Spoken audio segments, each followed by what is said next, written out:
Thank you for joining today episode. My name is Governor by name, and today we have someone very special in our midst. Is a pastor whose ministry have gone to places and he have branch across the state. And not only that, today he will be telling us how he started the ministry, the hard times, and how he got testimony. If you are someone who want to do something great or want to lead others someday, this episode is for you.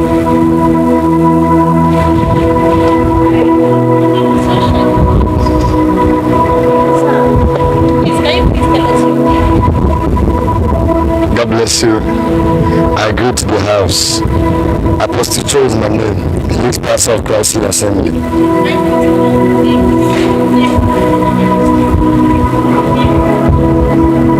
Christ Ye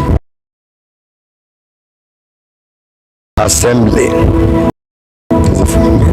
You are welcome, sir. Sir, we have some little questions to answer you today. And please, can you please just tell us the story on how this ministry started?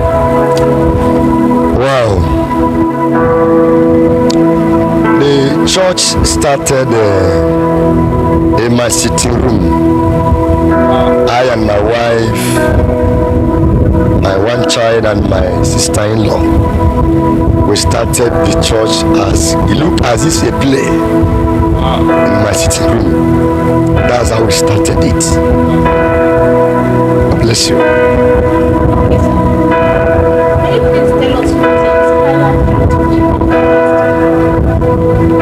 What inspired me to be a pastor? It's a great question. You know, I didn't just answer a call to be a pastor because I discovered that I have a gift, or because I discovered that God uses and answers my prayer. I answered a call for two passions. We would love to know the passion. So, number one, because I discovered that some people are being intimidated by the influence of powers of darkness. Having found out that there is a gift inside, seeing people that are being humiliated by the power of darkness. So there is a passion in me to assist people out of bondage. Number two is the love I had for God. I remembered the first time I entered a church, Pentecostal church. I saw young boys praying, jumping up in God's presence. The first thing I say, God, I want to be like them. So the love I had for God and the passion to assist people out of their problem is what makes me to massacre. I really love this a lot. This drives me to the next question. Okay. When you first started the ministry, did you face any challenges? There are a lot of challenges.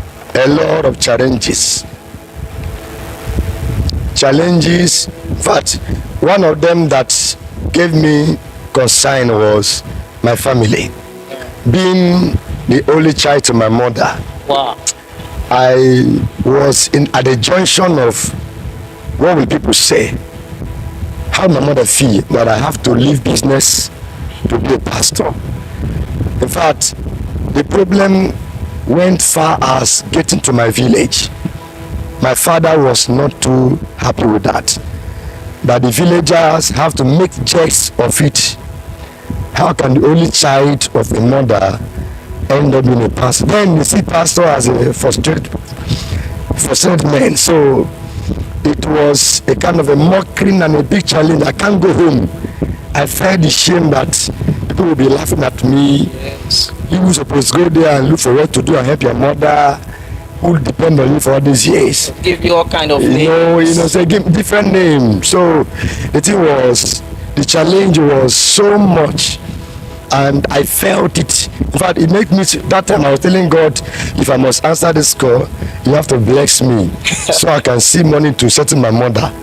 So, but until God told me that if you don't answer this call, a any day you want to answer, after 20 years, you see answer it, poor man. So the challenge was much. Let's move on.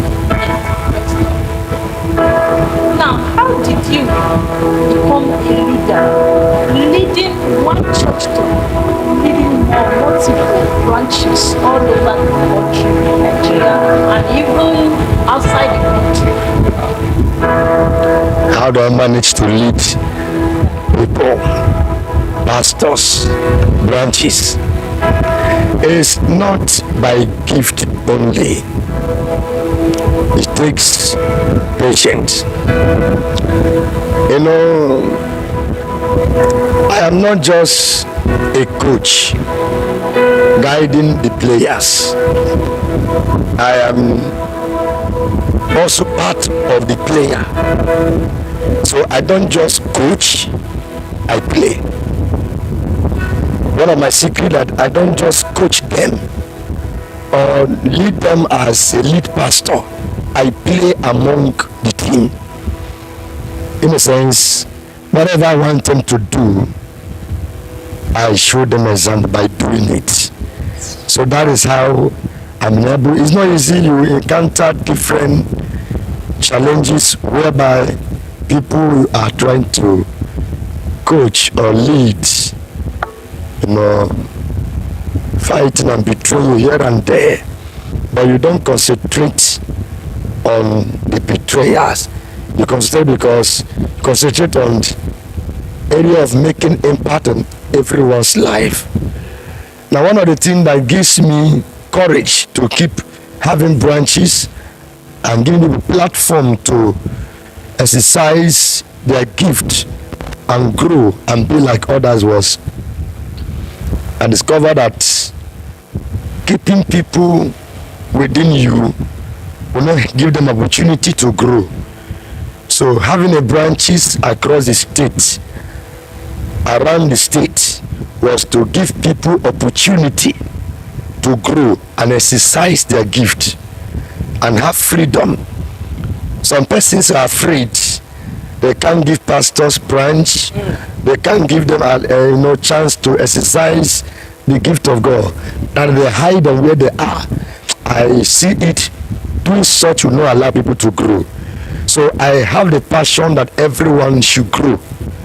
That is one of the reasons we keep helping people, opening branches across the street, even though that some person will betray it. But we will not say because of those who betray, we will not give other ones chance to grow. Okay, this I think many people will still be thinking about this too. I want to ask, when things are like things are really difficult, it could be emotionally or financially or otherwise, how do you really handle this situation? It's a serious question. When challenges comes around, how do you handle it, whether emotionally or family or ministry? Some people will just decide to commit suicide because of this. Good. This is where you know people who really love God, because anyone who entered ministry with a mindset of money consciousness, you just want to make money, just want to have fame, be popular. You know, when challenge comes, they may do otherwise.